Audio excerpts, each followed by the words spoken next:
বাচ্চারা এবং সেই সাথে আমরা বলবো যে বড়রাও কিন্তু এখন আমরা প্রচুর পরিমাণে গ্যাজেট আইটেমের প্রতি একটু এডিকশনটা আমাদের হয়ে গেছে। এই ক্ষেত্রে আপনার কাছে একটু জানবো সারাদিন আসলে কত মিনিট সর্বোচ্চ যদি আমরা কোনো টিভি মোবাইল আমরা যদি ইউজ করি সেক্ষেত্রে আমাদের চোখ ভালো থাকবে, অন্যদিকে আমাদের যে দেখার কাছে সেটাও হয়ে গেল?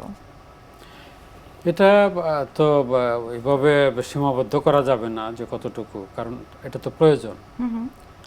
আমরা তো বলি যে শিশুদেরকে সম্পূর্ণ বিরত রাখাটা হলো সেটা হয়তো অ্যাডাল্ট পারসনদের ক্ষেত্রে প্রয়োজন, কিন্তু বাচ্চাদের ক্ষেত্রে সেটা নিশ্চয়ই প্রয়োজন নয়। আমরা প্রথমেই বলি যে কোনো দরকার নাই, একদম বাদ, কোনো ডিভাইস দরকার নাই, তাহলে সে সবচেয়ে সেফ।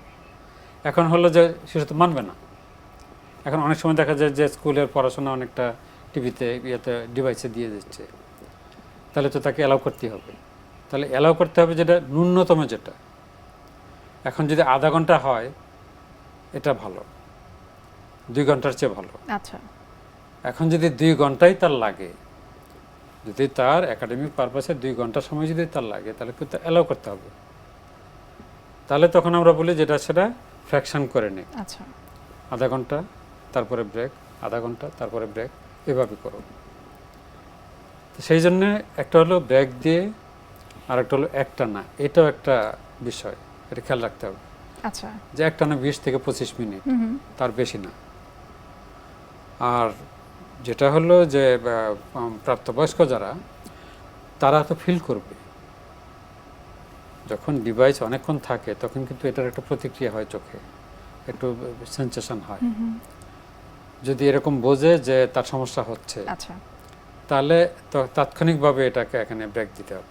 এই ক্ষেত্রে আপনার কাছে আমি কিছু পরামর্শ জানতে চাইবো যে অনেকে আছে যে যাদের প্রফেশনটাই হচ্ছে যে দিন রাত তাদেরকে মনিটরে কাজ করতে হয়, ল্যাপটপে কাজ করতে হয়। এই ক্ষেত্রে আমরা কিছু কিছু ক্ষেত্রে শুনেছি বা বিভিন্ন রিসার্চে দেখেছি যে প্রতি 2 ঘন্টা অন্তর অন্তর সবুজ কোনো ব্যাকগ্রাউন্ডের দিকে তাকানো, তাহলে চোখটা ভালো থাকে। এক্ষেত্রে আপনার পরামর্শ কি, বা আসলে আর কি কি করলে চোখ সেক্ষেত্রে আসলে সুস্থ থাকতে পারবে? যে প্রফেশনালি যদি হয়, তার দীর্ঘক্ষণ কাজ করতে হবে। সেই ক্ষেত্রে আমরা কতগুলা পরিবেশের কথা বলি।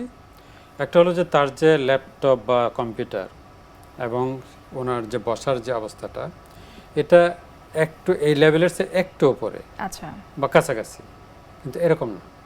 তাহলে এই মাসলটা টট হয় এবং দেখা যাবে যে হেডেক হচ্ছে অথবা গাড় ব্যথা হচ্ছে। এটা হলো একটা। আর একটা হলো লাইট যদি রিফ্লেক্ট করে, যেরকম জানালার পাশে এমনভাবে বসছে যে জানালার লাইটটা তাকে ডিস্টার্ব করতেছে, অথবা লাইটটা স্ক্রিনে যেয়ে তাকে রিফ্লেক্ট করতেছে, তাহলে এটা অতিরিক্ত তাকে স্ট্রেস করবে। তাহলে তার বসার পরেই তার লাইটের যে অ্যারেঞ্জমেন্টটা, এটা যেন সুদিং হয়।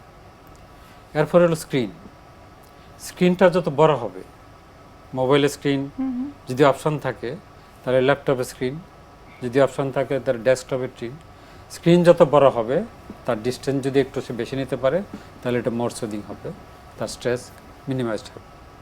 আর একটা হলো যে স্ক্রিনে যদি তার প্রোটেকশান থাকে, ইভি প্রোটেক্টিভ যদি থাকে, তাহলে সেটা তাকে কিছুটা সেভ করবে। এরপরে যেটা হলো যে কতক্ষণ, একটা হলো যে চোখ যখন কনসেন্ট্রেট করে রাখে, আচ্ছা, তার যে ব্লিঙ্কিং রেট, এই ব্লিঙ্কিং রেট তো তাকে চোখটাকে ভিজে রাখে। এই বিষয়টা আপনার কাছে আমরা একটু জানবো যে অনেক ক্ষেত্রে দেখা যায় যারা টানা আসলে স্ক্রিনে কাজ করে, তারা অনেক সময় কমপ্লেন করে থাকে যে চোখে তারা কিছু লাইটের মতো ফ্ল্যাশি কিছু আসলে দেখতে পায়। তো এই বিষয়টি একটু জানবো আপনার কাছ থেকে বিস্তারিতভাবে।